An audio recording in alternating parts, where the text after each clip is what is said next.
राम मंदिर किसी की जागीर नहीं, कांग्रेस का ज्यादा अधिकार, हम भी जाएंगे अयोध्या, सिंधे के गढ़ से पटोले का ऐलान।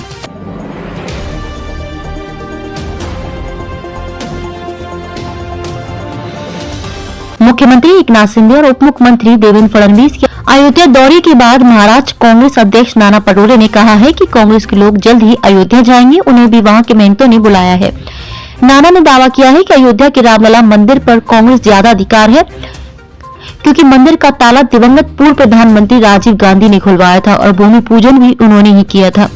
सोमवार को ठाणे के गडकरी रंगायतन सभागार में महाराष्ट्र कांग्रेस कमेटी की विस्तारित कार्यकारिणी की बैठक हुई। बैठक के बाद आयोजित प्रेस कॉन्फ्रेंस में पटोले ने शिंदे फडणवीस सरकार की खिंचाई की। पटोले ने कहा कि राज्य में एक तरफ किसान बेमौसम बारिश से परेशान है, तो दूसरी तरफ शिंदे फडणवीस गाजी बाजी के साथ अयोध्या जाते हैं, जैसे पाकिस्तान पर हमला करने गए हो। राज्य सरकार जनता को लूट रही है, अनाप शनाप खर्च कर रही है, इससे वह राज्य को भिखारी बना देगी। पटोले ने शिंदे के गृह क्षेत्र ठाणे शहर में हो रहे सौंदर्यीकरण पर कहा कि जिस काम पर 50 से 60 करोड़ रुपए खर्च होने हैं, वहां 450 करोड़ रुपए खर्च किए गए हैं। यह जनता की पैसे की लूट नहीं तो और क्या है। उन्होंने आउटसोर्सिंग को असंवैधानिक करार दिया। मुंगेरी लाल के सपने देख रही बीजेपी, महाविकास अघाड़ी के कुछ विधायकों के बीजेपी में जाने की संभावना पर पटोले ने कहा कि कर्नाटक की तरह महाराष्ट्र में भी हाल होने वाला है। आज बीजेपी की कर्नाटक में चुनाव लड़ने की हिम्मत नहीं है। बीजेपी मुंगेरी लाल के सपने देख रही है। अघाड़ी के विधायक एकजुट हैं, अब बहकावे में नहीं आएंगे किसान।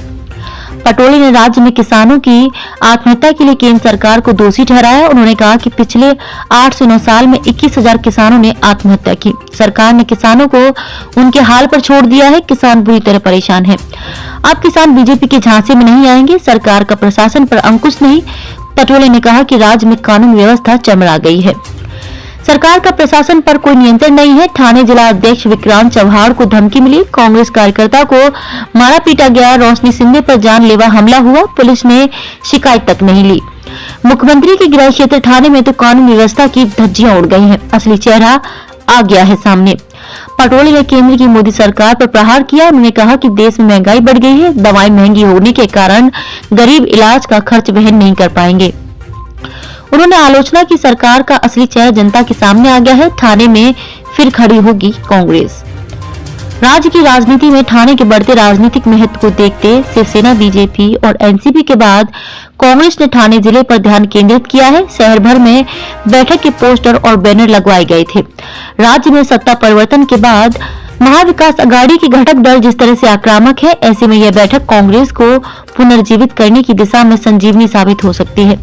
पटोले ने कहा कि ठाणे जिला कांग्रेस का गढ़ था। कांग्रेस यहां फिर से मजबूती से खड़ी होगी। कांग्रेस की बैठक में पारित किए गए प्रस्ताव, राहुल गांधी के खिलाफ हुई कार्रवाई तथा मोदी अडानी की दोस्ती को जनता के सामने लाने के लिए जय भारत सत्याग्रह, केंद्र में पुनः कांग्रेस सरकार आने पर ओबीसी के लिए एक अलग मंत्रालय शुरू करने का निर्णय, राज्य में चुनाव के समय धार्मिक उन्माद फैलाकर माहौल बिगाड़ने की कोशिश को नाकाम करने पर जोर, कृषि उपज का उचित मूल्य और पीड़ित किसानों को पर्याप्त आर्थिक सहायता दिलाने का संकल्प।